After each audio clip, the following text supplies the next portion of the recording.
हल्द्वानी से है हिंसा पर। इस वक्त की ये बड़ी खबर सामने आ रही है। उत्तराखंड के डीजीपी अभिनव कुमार ने कहा कि हिंसा के दोषियों पर एनएसए के तहत कार्रवाई होगी। साथ ही उन्होंने ये भी कहा कि दोषियों की पहचान लगातार की जा रही है और लोगों से अफवाह न फैलाने की अपील की गई है।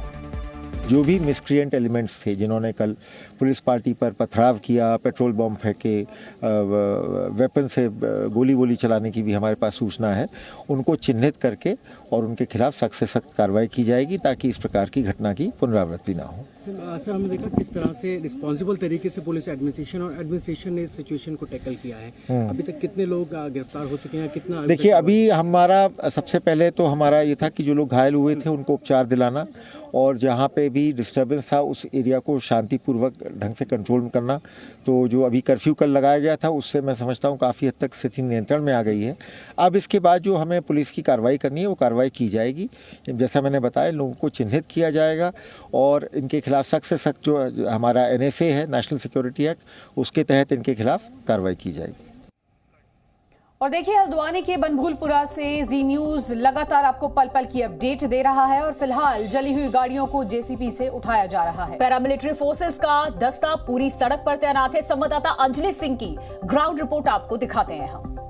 उत्तराखंड के हल्द्वानी के बनभूलपुरा की ये तस्वीरें आपको दिखाते हैं जहां पर बृहस्पतिवार को हिंसा भड़की थी और अभी देखिए किस तरह से यहां पर कड़ी सुरक्षा जो है वो रखी गई है। पैरामिलिट्री फोर्सेस को तैनात किया गया है और साथ ही साथ उत्तराखंड पुलिस भी यहां सुरक्षा व्यवस्था में लगी हुई है। लगातार यहां पर चूंकि कर्फ्यू लगा है तो यहां पर सुरक्षा कर्मी जो तैनात हैं वो लोगों को बार बार हिदायत दे रहे हैं कि किसी को घर से बाहर निकलने की इजाज़त नहीं है, इसलिए वो अंदर रहें। और अभी इस जगह की आपको तस्वीरें दिखाते हैं। ये जो चोर गलिया रोड इसको बोलते हैं और यहाँ पर ही वो थाना मौजूद है जिसके बाहर आगजनी की गई थी। तो यहाँ सड़क की तस्वीरें आप देखिए किस तरह से तितर बितर सब कुछ यहाँ पर पड़ा हुआ है। कई सारी जो गाड़ियाँ यहाँ खड़ी थी इनके शीशे टूटे हुए हैं और पूरे रास्ते पर आप आगे तक जाएंगे तो इसी तरह से आपको सड़क पर पत्थर पड़े हुए दिखाई दे जाएंगे और सारे तमाम जो चीज़ें हैं, बाइक्स यहाँ पर मौजूद थी, जितना सामान था उनको यहाँ पर गिरा दिया गया है। और लगातार आप ये सुनेंगे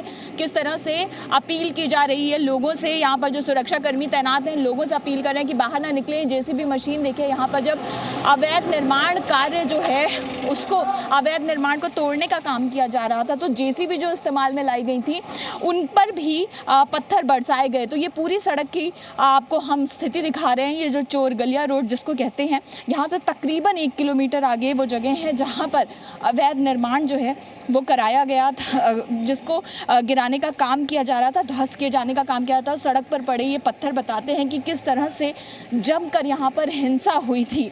तकरीबन 150 लोग, 150 से भी ज़्यादा लोग बताया जा रहा है कि घायल हैं। ये थाने के ठीक बाहर के इलाके में हम मौजूद हैं, जो बनभूलपुरा का जो थाना है उसके ठीक बाहर।